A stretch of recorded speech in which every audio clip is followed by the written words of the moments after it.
مکہ فتح ہونے کے بعد جب واپس لوٹے مدینے کی طرف، تو مدینے میں آنے کے بعد پھر حضور پاک صلی اللہ علیہ وسلم نے حوازن، حوازن کیا ہے؟ حدیبیہ کی جگہ حوازن جو ہے ایک پلیس ہے جو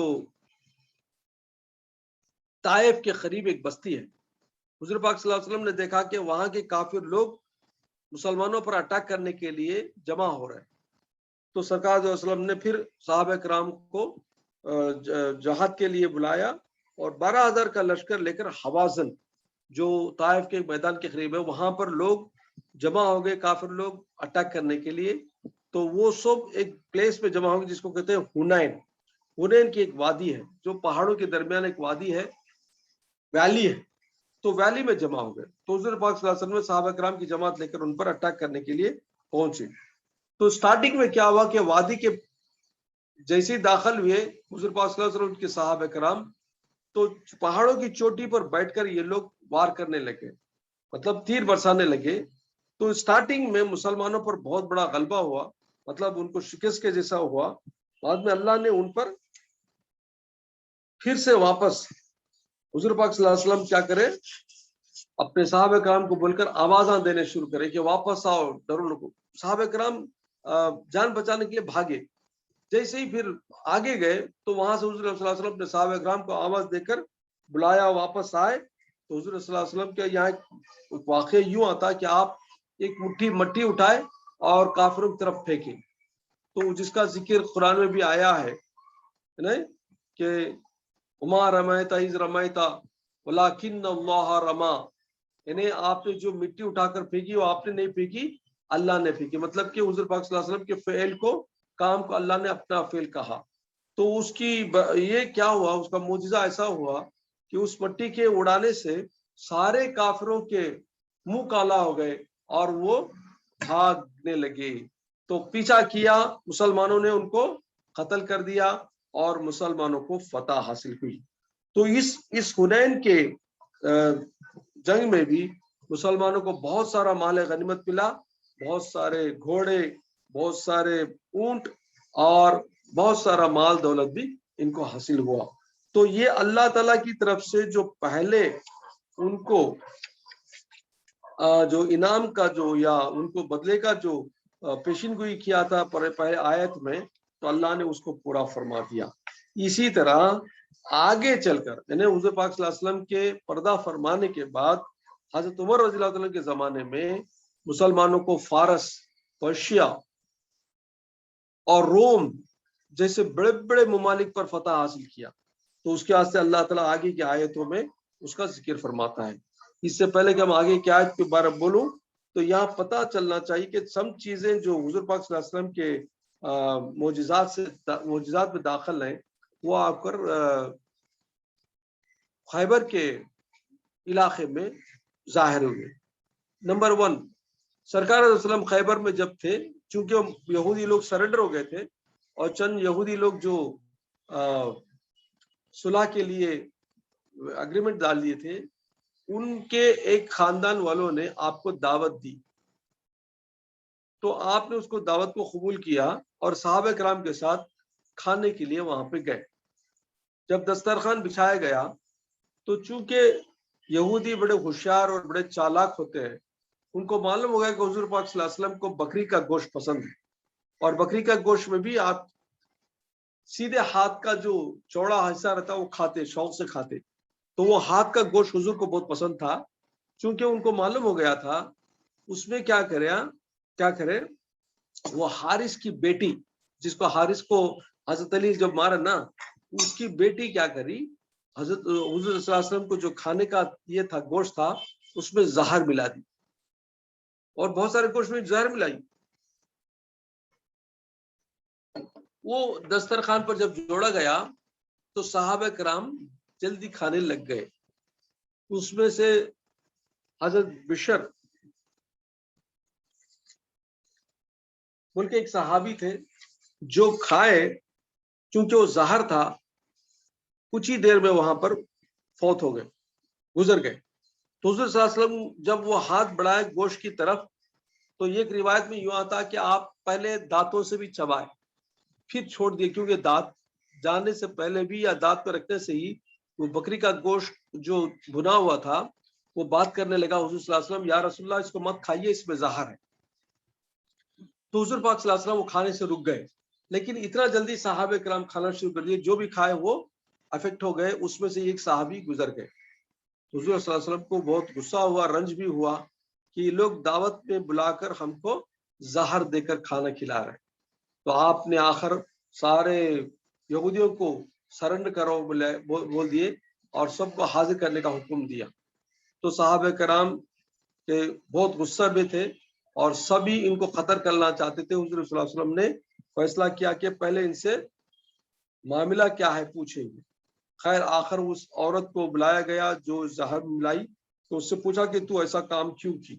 اس نے کہا کہ آپ کی فوج نے یا آپ لوگوں نے میرے باپ کو قتل کیا، میں اس کا بدلہ لینا چاہتی تھی، تو مجھے معلوم تھا کہ آپ کو اگر مال ختم کر دیا جائے ساری قوم ختم ہو جائے گی، اس واسطے میں نے آپ کے کھانے میں زہر ملایا۔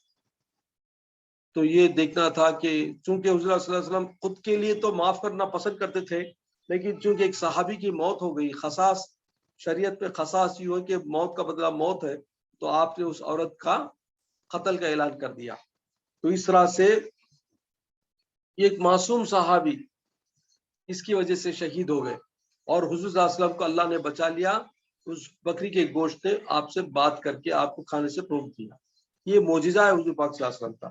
دوسرا معجزہ بھی خیبر میں یوں آتا کہ حضور پاک صلی اللہ علیہ وسلم کو قضاء حاجت کے واسطے جب جھاڑوں کی طرف گئے، یعنی اپنے ٹوائلٹ کی طرف گئے، ٹوائلٹ کرنا چاہتے تو گئے، تو آپ نے دو جھاڑوں کو اشارہ کیا انگلیوں سے، تو دو جھاڑ چل کے آئے اور آپ کو سایہ کر لیے، چھپا لیے۔ یہ حضور صلی اللہ علیہ وسلم کو معجزہ صحابہ کرام نوٹ کرتے رہے۔ تو آخر جب آپ حاجت سے فارغ ہوئے تب کیا ہوا، پھر جھاڑ واپس اپنی جگہ گئے۔ تو دیکھو سرکار صلی اللہ علیہ وسلم کے حکم پر اللہ کے جو مخلوق ہے، جس کو ہم سمجھتے ہیں کہ وہ اپنی جگہ سے نہیں ہل سکتے یا ان کو نہیں نکالا جا سکتا، وہ اللہ کی قدرت سے حضور پاک صلی اللہ علیہ وسلم کے اشارے سے چلتے ہوئے آئے، اپنی جڑوں کو کھاڑتے ہوئے، اور حضور صلی اللہ علیہ وسلم کے آ کر اطراف سایہ بنا دیے، چھپا لیے۔ تو یہ سرکار صلی اللہ علیہ وسلم کی معجزے کی کتنی بڑی شان دیکھو کہ جھاڑ خود آ کر آپ کے سطر کی حفاظت فرماتے ہیں، اور اسی طرح پھر واپس ہونے کے بعد واپس اپنی جگہ جا کے پھر اپنی جگہ کھڑے ہو جاتے ہیں۔ تو یہ سائنٹیفکلی اگر دیکھا جائے تو یوں ہے کہ اس کو پھر ری روٹ کرنا پڑتا ہے، یا اس کو نکالنا بھی دیکھ کے نکالنا، پھر ری روٹ کرنا پڑتا ہے، لیکن اشارتاً کرنا یا فوراً کرنا it is impossible, unimaginable in the light of science or discovery of today's whatever the technologies ہے۔ تو بتایا گیا کہ اب معلوم ہوتا ہے کہ حضور پاک صلی اللہ علیہ وسلم کو اللہ نے کیسی پیاری پیاری قدرت دی رکھی تھی، یا ان کی شان دیکھو حضور صلی اللہ علیہ وسلم کی، اسے پتا چلتا۔ اسی طرح حضور پاک صلی اللہ علیہ وسلم جب کنکریاں پھینکے تو یہ بھی ایک معجزہ تھا حضور صلی اللہ علیہ وسلم کا، کہ اس کی وجہ سے کیا ہوا، سارے قوم جو کافر لڑنے آئی تھی وہ پورے ختم ہو گئی، ڈر کے بھاگ گئی اور سرنڈر کی یا مارے گئی۔ تو یہ حضور پاک صلی اللہ علیہ وسلم کے معجزات میں بہت سارے معجزات ہیں، اس میں 2-3 معجزات اس واقعے میں آتے ہیں۔ تو اللہ اس واقعے سے بتانا چاہتا ہے کہ جو اللہ وعدہ کرتا ہے اس کو پورا کرتا ہے۔ اس واسطے آگے کی آیت میں اللہ تعالیٰ اس بات کا اعلان کرتا ہے کہ اے بندو، اے مومنو، اے میرے صحابیوں، تم ڈرو نہیں، تم سے جو وعدہ کیا تھا میں نے فتح قریب کا، تو تم کو میں نے خیبر میں عطا کیا اور حنین میں عطا کیا، اور بھی وعدہ کرتا کیا، وعدکم اللہ مغانم کثیرۃ تاخذون فوج لکم حاضر کا فائد الناس عنکم ولتکون آیۃ للمؤمنین ویہدیکم صراطا مستقیما۔ اللہ فرماتا ہے کہ اللہ نے وعدہ کیا اور زیادہ کثیر مال دینے کا، کون سا، حنین کے جنگ میں، کیونکہ ان کی تعداد 70,000 تھی، یہودیوں کی تعداد 70,000 تھی، حالانکہ 12,000 15,000 14,000 کی تعداد میں حضور پاک صلی اللہ علیہ وسلم کے صحابہ اکرام کی تعداد تھی، لیکن اللہ نے ان پر غلبہ دیا، ان پر قدرت دے دی۔ کس واسطے ہوا، یہ اللہ کی طرف سے وعدہ ہے. اور اللہ فرماتا ہے تاخذون فاضل کو حاضر کف ایدی الناس عنکم، اور جلدی تم کو وہ حادثے ہو گئی کہاں پہ؟ خیبر کی فتح میں، اور ان لوگوں کے ہاتھ پر روک دیے گئے، وہ تم کو مارنے سے رک گئے. کون؟ خیبر میں. خیبر میں اللہ تعالیٰ یہودیوں کے دلوں پر مسلمانوں کا روب ڈال دیا، وہ مارنے سے رہ گئے، اور اللہ تعالیٰ نے مسلمانوں کو فتح عطا فرمائی. یہ ایک نشانی تھی جس کو حضور صلی اللہ علیہ وسلم کے ہاتھ پر بیعت کرنے کی برکت کہتے ہیں، کہ جس کی برکت سے اللہ نے مسلمانوں کو بہت سارا مال اور غنیمت کا مال عطا فرمایا. اور اللہ فرماتا ہے کہ یہ تمہارے لیے نشانی ہے، اللہ کی طرف سے ایک نشانی ہے، اور تاکہ تم کو ایک تسلی ہو جائے کہ اللہ کا وعدہ پورا ہو کر رہتا ہے، اور جو وعدہ اللہ نے کیا کہ تم کو ضرور فتح دے گا جلدی سے، وہ جلدی فتح دلا کر تم کو غزوہ خیبر میں بتا دیا، تاکہ تم کو سیدھے راستے پر اور ایمان پر قائم رکھے. وَأُخْرَى لَمْ تَقْدِرُوا عَلَيْهَا قَدْ أَحَاطَ اللَّهُ بِهَا وَكَانَ اللَّهُ عَلَىٰ كُلِّ شَيْءٍ قَدِيرًا. اسی طرح دوسری فتح بھی اللہ نے ان کو عطا فرمائے، جیسے حنین کی فتح ہے، کہ کافروں کے ساتھ بھی ایسا ہوا کہ ہزاروں کی تعداد میں تھے، لیکن اللہ نے ان پر بھی فتح عطا فرمائی. تو اللہ فرماتا ہے کہ یہ بے شک اللہ تعالیٰ ان تمام چیزوں پر احاطہ کیے ہوئے، قدرت کے ہوئے، اور اس کی قدرت کیسی ہے؟ سارے چیزوں پر اس کا احاطہ ہے، ساری چیزیں اس کے انڈر کنٹرول ہے. علی کل شیء قدیر، وہ ہر چیز پر قدرت رکھنے والا رب العالمین ہے.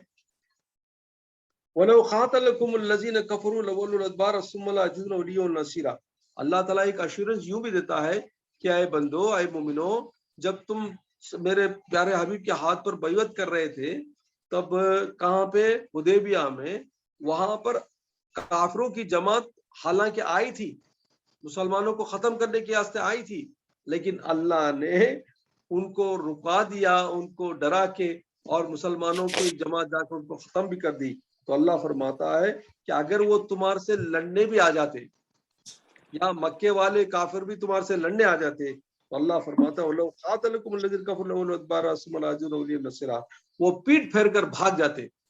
انہیں اللہ اشور کرتا ہے کہ تم کیا سمجھے کہ اللہ تمہارا اتنا ساتھ ہے اور تمہارا اتنا مددگار ہے کہ وہ اگر تمہارے سے لڑنے بھی آتے کافر لوگ، تو وہ تم کو دیکھ کر، تمہاری شجاعت دیکھ کر، تمہارا جو لڑنے کا جوش دیکھ کر ڈر کے بھاگ جاتے، اور ان کو نہ کوئی مددگار ملتا اور نہ ان کو کوئی بچانے والا ملتا. سنت اللہ التی خط خلت من قبل ولن تجد لسنت اللہ تبدیلا. اللہ اشور کرتا ہے کہ یہ جو کچھ بھی میں مدد کرتا ہوں، یہ میری مدد زمانے دراز سے آ رہی ہے، کہ جو بھی میرے نبی آتے ہیں، جو بھی میرے رسول آتے ہیں، جب بھی ان کو یہ تکلیف پہنچتی ہے تو میں ان کی مدد کے لیے ایسا انتظام کرتا ہوں. یہ زمانے دراز سے میری سنت ہے، میرا طریقہ رہا ہے مدد کرنے کا. اور اشور کرتا ہے وَلَن تَجِدَ لِسُنَّتِ اللَّهِ تَبْدِيلًا. اے میرے پیارے حبیب، آپ اور صحابہ کرام جان رکھو کہ اللہ کی سنت میں، اللہ کے طریقے میں کوئی تبدیلی ہرگز نہیں آتی. وہ ہمیشہ مومنین کا ساتھ دینے والا ہے، اور اللہ کے نبی کا ساتھ دینے والا ہے. اللہ کے رسول اور اس کے جو بھی ماننے والے ہیں، ان کی مدد کرنے کے لیے اس کا طریقہ ہمیشہ رہے گا، اس میں کوئی چینج نہیں ہوگا. وَهُوَ الَّذِي كَفَّ أَيْدِيَهُمْ عَنْكُمْ وَأَيْدِيَكُمْ عَنْهُمْ بِبَطْنِ مَكَّةَ مِنْ بَعْدِ أَنْ أَظْفَرَكُمْ عَلَيْهِمْ وَكَانَ اللَّهُ بِمَا تَعْمَلُونَ بَصِيرًا. تو اللہ آگے فرماتا ہے کہ اللہ نے کافروں کے ہاتھوں کو تم پر آنے سے روک دیا. مطلب کیا؟ جب صحابہ کرام حضور پاک صلی اللہ علیہ وسلم حدیبیہ میں پڑاؤ ڈالا، تو کافر چاہتے بھی تو مارنے آ سکتے تھے، ان کی بڑی جماعت بن گئی تھی وہاں. they were ready to fight، fight کے لیے ریڈی تھے، وہ سب جمع بھی ہو گئے، لیکن ان کے دلوں پر اللہ نے خوف طاری کر دیا، ان کو غیب سے قسم کا خوف طاری ہو گیا. تو اللہ فرماتا ہے کہ اللہ نے ان کے ہاتھوں کو تم پر مارنے سے روک دیا گیا. یہ خدا کی شان ہے کہ دلوں پر ہیبت طاری کرنے والا رب العالمین، ڈر پیدا کرنے والا رب العالمین. اس نے ان کے دلوں میں ڈر ڈال دیا اور ان کو آنے سے روک دیا. اور آگے اللہ فرماتا ہے وَأَيْدِيَكُمْ عَنْهُمْ تمہارے ہاتھ بھی ان سے روک دے، کیونکہ اگر تم مکے میں داخل ہوتے اس ٹائم پر مکے میں کئی لوگ جو مسلمان بھی ہو گئے تھے موجود تھے، چھپے چھپے مسلمان تھے وہاں پہ، وہ ڈکلیئر نہیں کرے تھے. اسی طرح چند لوگ آگے چل کر مسلمان ہونے والے تھے. اگر تم وہاں پہ چلے جاتے وہ ٹائم کو، کتنے ایسے معصوم لوگ جو مسلمان ہونا چاہتے تھے وہ بھی بڑھ جاتے، اور جو مسلمان ہو گئے تھے چھپے چھپے ان کو بھی تم مار دیتے. تو میں نے بھی تمہارے ہاتھوں کو روک دیا ان پر مارنے سے. تو اللہ تعالیٰ یہاں ڈبل طریقے سے بچایا، مسلمانوں کو معصوم لوگوں سے مارنے اور کافروں کو مسلمانوں کو مارنے سے. دو طرف سے بھی اللہ نے رکاوٹ پیدا کر دی، جس کا ذکر کرتا ہے رب العالمین، وَهُوَ الَّذِي كَفَّ أَيْدِيَهُمْ عَنْكُمْ وَأَيْدِيَكُمْ عَنْهُمْ بِبَطْنِ مَكَّةَ مِنْ بَعْدِ أَنْ أَظْفَرَكُمْ عَلَيْهِمْ، کہ اللہ نے تمہارے ہاتھ بھی ان کے پاس سے روک لیے معصوموں کو مارنے سے، اور ان کے ہاتھ بھی تم کو ختم کرنے سے روک لیے. تو یہ اللہ کی شان ہے. تو اللہ رب العزت تم کو حدیبیہ انہیں مکے کے بطن، مکے کے سرحد میں روک لیا تاکہ تم کو بھی غلبہ عطا فرمائے کافروں پر، روب ڈال دیا تمہارا. وَكَانَ اللَّهُ بِمَا تَعْمَلُونَ بَصِيرًا. اے بندو، اے میرے پیارے حبیب کے پیارے چاہنے والوں، صحابہ کرام، دیکھو جو کچھ بھی تم کرتے ہو اللہ اس کو دیکھ رہا ہے، جان رہا ہے. مطلب یہ کہ رب العالمین ایک ایسی قدرت والا ہے کہ آن کی آن میں ایک سچویشن کو دوسرے سچویشن میں بدل دیتا ہے. تو اس وجہ سے بہت سارے ایسی سچویشنز آتے ہیں جو ہماری نظر میں امپاسبل بھی ہوتے ہیں یا not at all possible to happen, لیکن اللہ اس کو کر دکھاتا ہے. یا جو چیز ہمارے ہاتھ میں تھی، ہم چاہتے تھے کہ ہونا ہے، ہو کر رہے گی، کیونکہ تمہیں پورا پلان بھی کر لیے اور سب کچھ ریڈی ہے، لیکن ایک ایسا سچویشن آتا ہے کہ جو تم چاہتے تھے وہ نہیں ہوتا، جو پلان کرے وہ نہیں ہوتا. یہ چیز بتانا اس واسطے ہے کہ رب العالمین ہر چیز پر قدرت رکھنے والا، اللہ کل شیء قدیر ہے. اسی کے ہاتھ میں ہے ساری چیزوں کو کروانا نہ کروانا. تو اس کے واسطے مسلمانوں، مومنوں، بندو، تم جان رکھو کہ اللہ تعالیٰ ہی ہر چیز پر خود رکھنے والا ہے. تو اس کی وجہ سے ہر کام کرنے سے پہلے بسم اللہ، ہر وقت کرنے سے پہلے اللہ پر نگاہ رہنا، اور ہمارا پلان ہو، ہمارے جو جستجو ہو، ہمارے جو کاوشیں ہوں، ہمارے جو کوششیں ہوں، اور ہمارے جو کام بھی ہو، سب کچھ اللہ ہی کی طرف سے سمجھ کر نیک نیت سے جب کریں گے تو واقعی اللہ کی مدد آتی ہے، تمہارے کاموں میں آسانی پیدا کرتا ہے، اور تمہارے کاموں کو پورا مکمل کرنے میں اللہ کی مدد آ کر تم کو سیٹسفائی کراتا ہے. تو یہاں سے ہم کو یہ لیسن ملتا ہے. ان آیات سے چند چیزیں اور بھی بتانی، وہ یہ ہے کہ رب العالمین کی جو مدد کی جو باتیں ہیں، غیبی مدد کی باتیں. دیکھو حضرت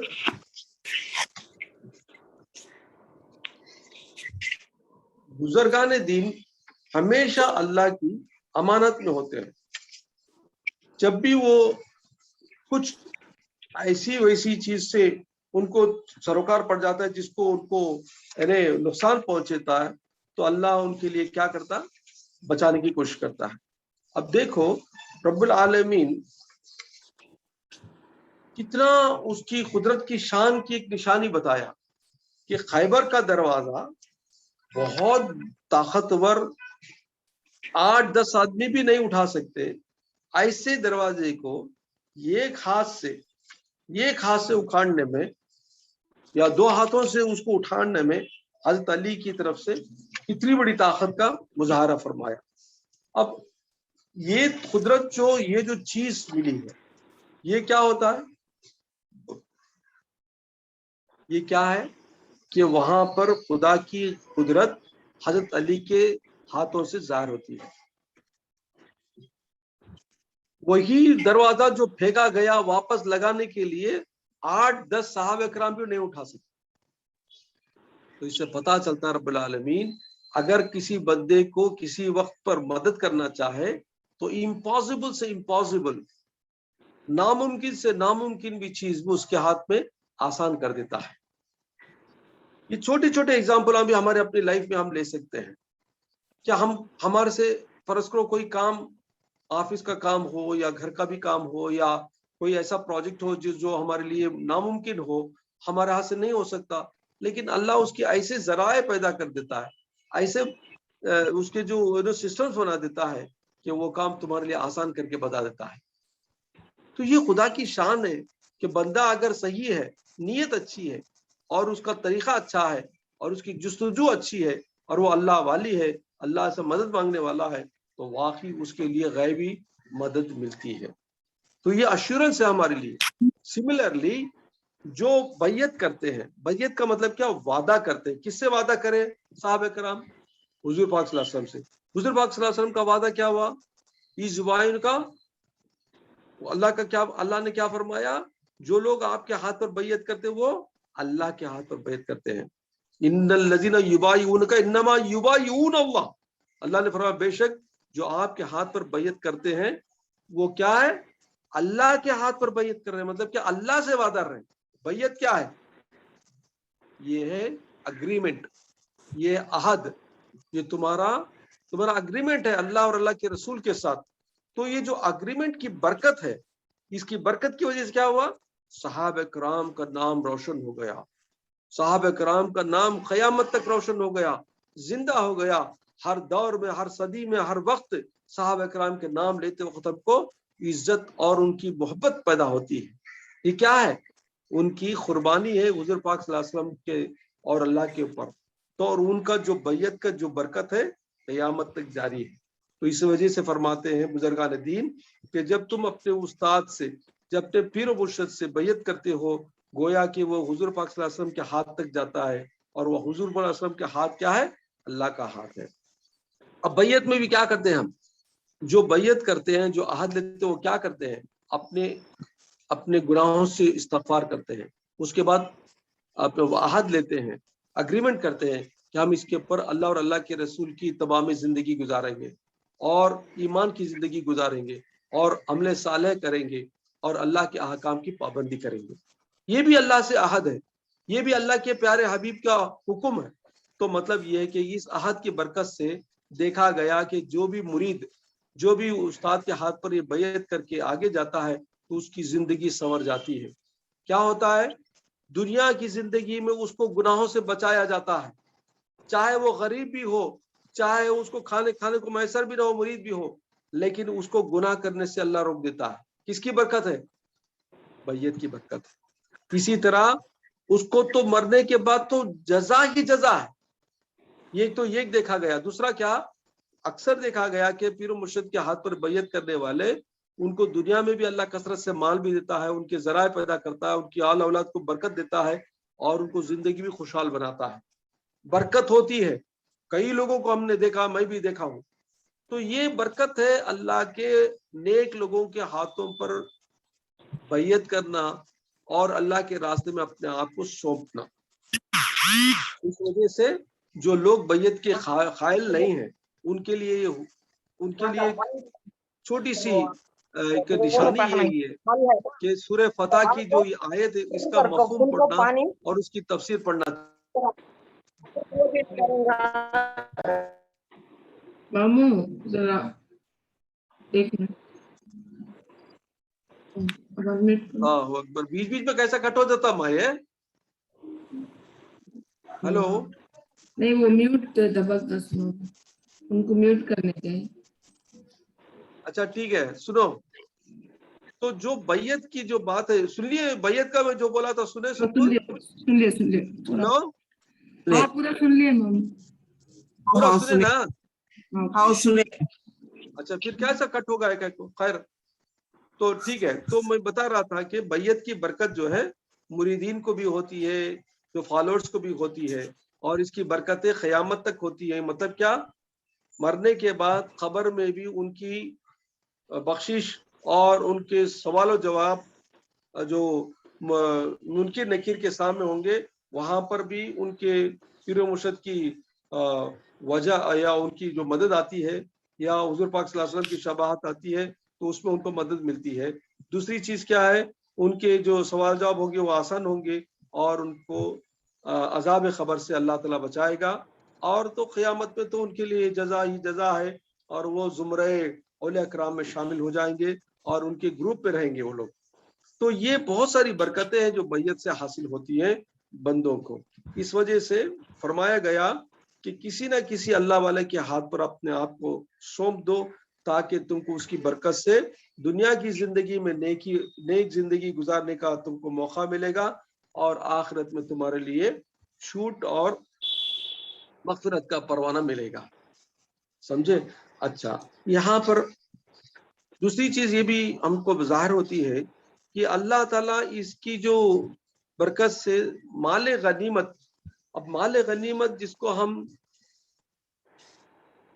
دنیا کے مال سے تصور کرتے ہیں کہ تجارت میں فائدہ ہونا چاہیے یا نوکری میں پروموشن ملنا چاہیے یا ایک طریقے سے ہم کو دوسرے طرف سے مال گرانا چاہیے، یہ بھی ایک قسم کی اللہ طرف سے ایک مغانم کثیرہ ہے.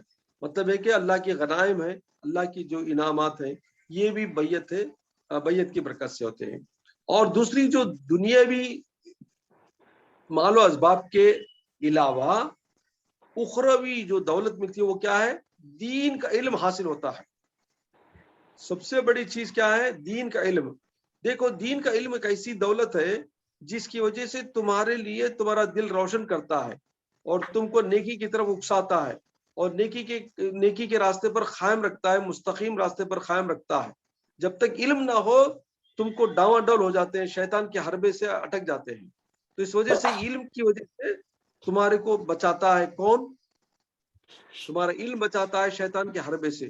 اس وجہ سے حضور پاک حضرت قرآن پیر کو کیا شیطان پہلے آسمان پر آیا، بولا تم کو آج سے پورے حلال حرام چیز حلال ہو گئے اور تم کو عبادت کی کوئی ضرورت نہیں.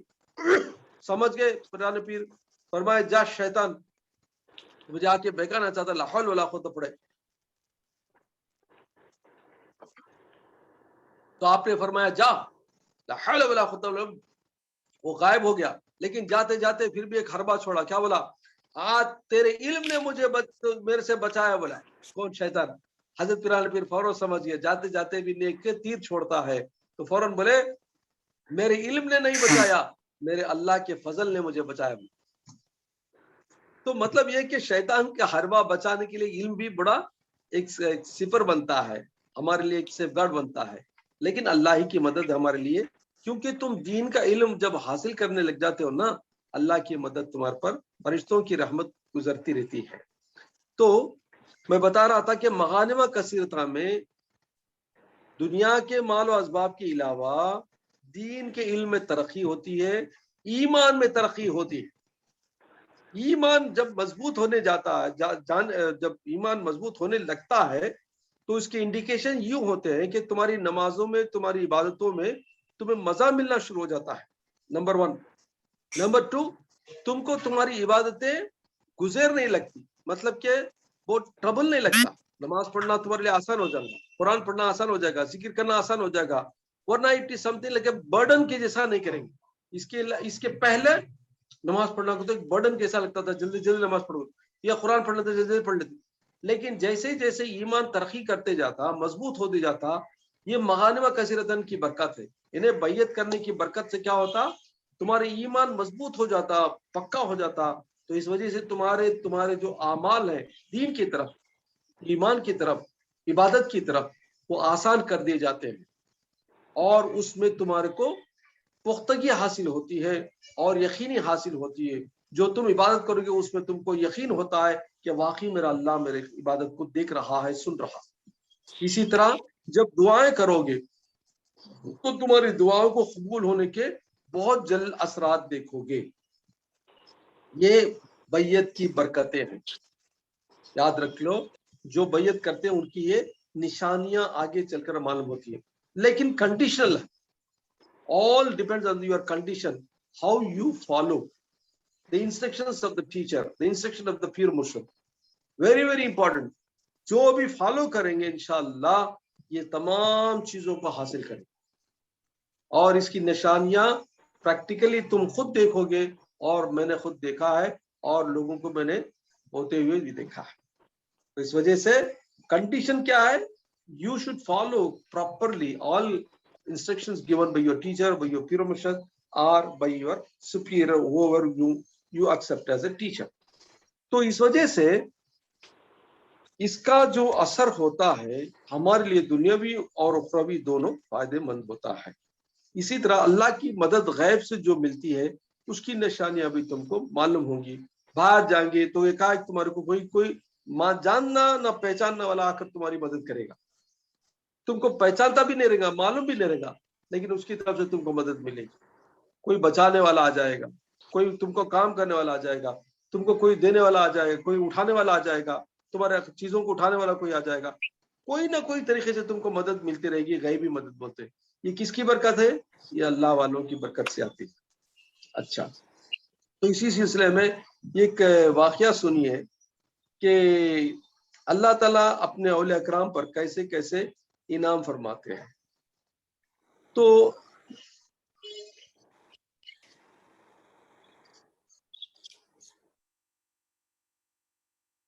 یہ ایسا واقعہ ہوا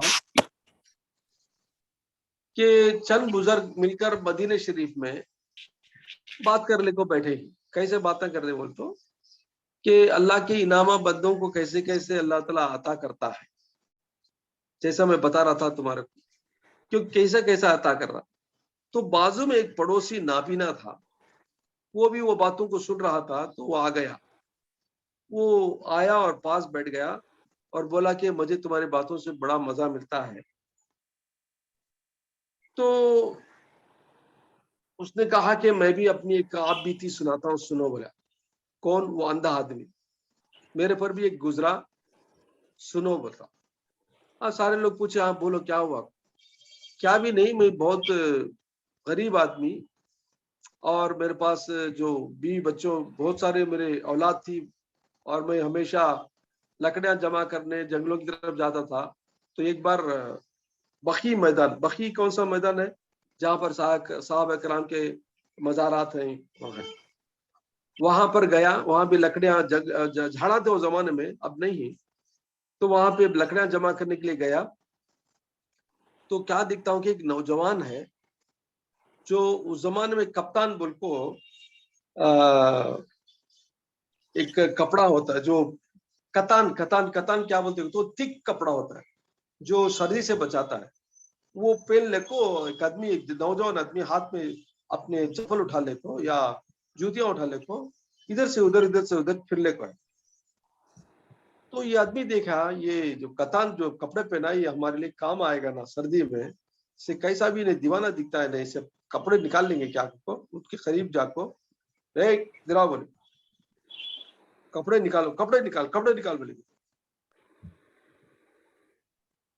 تو اس نے وہ آدمی کیا کرا, وہ جو جوان تھا انہیں ذرا ان کو گھور دیکھ کر دیکھا. گھور دیکھ کر کیا بولا, خدا کی امان میں چھوڑ دے مجھے. بولا کیا بولا, خدا کی امان میں چھوڑ دے. بولا خدا کی امان بولا. پھر 2-3 بار بولنے کے بعد کیا ہوا, ہاں میں تجھے چھوڑتا ہوں لیکن وہ کپڑے اتار. بولا